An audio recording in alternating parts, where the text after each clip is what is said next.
Michigan, Washington. Orji gets benched. Jack Tuttle comes in. Bud, you mentioned Not the savior. Not the savior. Bud, you mentioned that Tuttle had been cleared. He also ended up being responsible for a pretty costly turnover in the game's final sequence. What do we make of the Wolverines right now? They're still a really good football team because of how good that defense is, but they're not really close to taking the next step because the offense is just not getting any better. Like that defense is going to keep them in most games. They lost by 10 tonight. That game was pretty close throughout. They led it. They had lead at halftime or like shortly thereafter. We're up 17-14 in the third quarter for most of the third quarter and into the fourth. I thought Washington deserves more of the credit here, I think, than blame for Michigan. Yes. For the most part. Like Michigan, the 3 turnovers were a problem tonight. But a lot of those were good plays by Washington. I mean, Tuttle's a little late with that ball, but the kid also makes I can't say the guy's name. Is it Fabriculon? Fabricabader. I know how to read his name. I watched him in the back of his jersey. He did a great job to undercut that ball. I also thought, Washington finally just didn't shoot themselves in the foot with penalties or dumb turnovers for the most part. They had one that was costly or could have been really costly actually in the red zone. But they outgained Washington tonight by like 100. Or they outgained Michigan by like 150 yards. Yeah.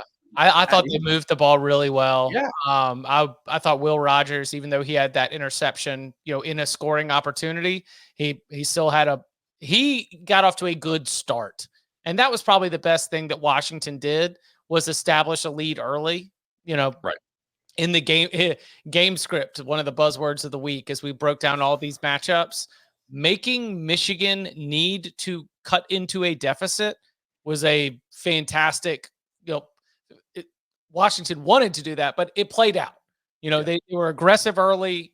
I thought Will Rogers was delivering good passes on time. It's such a different wide receiver room than obviously the 3 NFL players that they had last year.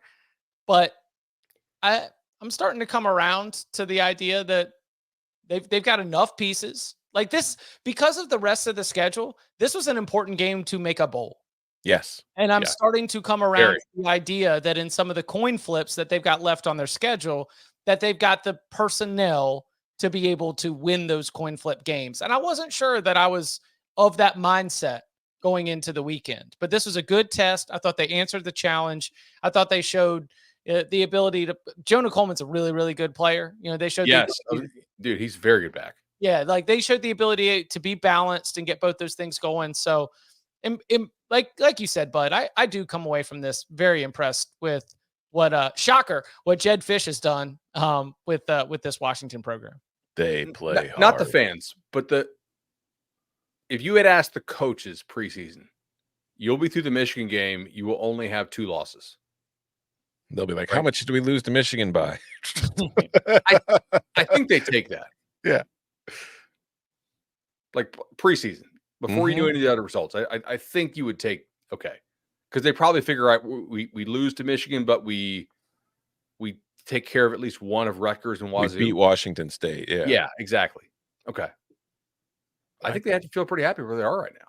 Yeah. They're getting better. As far as the next tier of the Big Ten, they're capable of beating just about anybody in there. I think they proved that tonight. And I think on the Michigan side of it, Jack Tuttle, the offense is better with Jack Tuttle. It's still not good. And I think like the one interception he threw is a really good play by Curriculum Minimum, which, by the way, Washington year in and year out leads the nation in syllables. But just like, I think part of the problem that Michigan deals with, no matter who the quarterback is when you don't have receivers who can separate from anybody, you've got to make dangerous throws that allow defenders to make plays. And that's kind of a situation that they're all going to have to deal with the rest of the year. 100%. Can they still make the playoff? Can Michigan still make the playoff? Yeah, with 2 losses? Yeah, right, but you look at the rest of their schedule, like they're I lose to Illinois. They got a bye week, but they could easily lose on the road to Illinois. They could lose to Indiana. Oregon. They're probably they could lose to Indiana. They could lose to Indiana. Yeah. I don't see that team doing much of anything against Ohio State. When we get into yeah, and they also have to play they have to play Oregon. Yeah, that's what I'm saying. Like when we start talking about a team that already has 2 losses by mid-October, I really am less interested in can they make the playoff, because there's so much that needs to happen for you to remain in that picture. You know, like like my Michigan, if I was betting, I would bet. I mean, obviously the odds would be slanted, but like I would. The way we're going, the number 1 seed might have 3 losses. Today will cause some wonky results. Anyways, I interrupted you, Chip. What were you saying? I'm sorry. Oh, I was just saying, like, I would bet Michigan no because of the team. You know. Yeah. I don't trust this team to go through the rest of this schedule and not pick up a couple more losses. So I'm more through that out there because like the number of teams that are still alive because of how many upsets we've been having so far is quite high. But again, loser ass teams. Alive is all relative. Alive is all relative. See, do you know what's funny, Bud, about a 12-team playoff?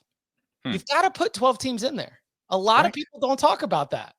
12 mid-ass teams. So the barrier for what is and is not a playoff team is all relative, depending on what other teams are also competing to be in this playoff. I like how meta Chip is going right now. Yes, that is. I think no, it's a bit that I stole from Gary Parrish. Every year, in the NCAA tournament, there's all the talk about like the bubble. Like, is this a tournament team? Is this not a tournament team? I mean, college basketball media just basically goes into bubble talk as like a general like muscle memory for about 2 to 3 weeks. And he says on the Eye on College Basketball podcast often, he's like, the thing about the NCAA tournament is you do have to put 68 teams in there. That's the thing they don't tell you. So when you've got this like team with a sub 500 record, but they've got enough quad 1 wins, congratulations, you're in the NCAA tournament. And I think that's kind of the same thing with the college football playoff now that it's expanded. Our definition of what is or isn't a playoff team is all relative, because the thing about a 12-team playoff is got to pick 12 teams to go in there. And there's going to be some teams that you're going to be like, man, they sucked on October 5th.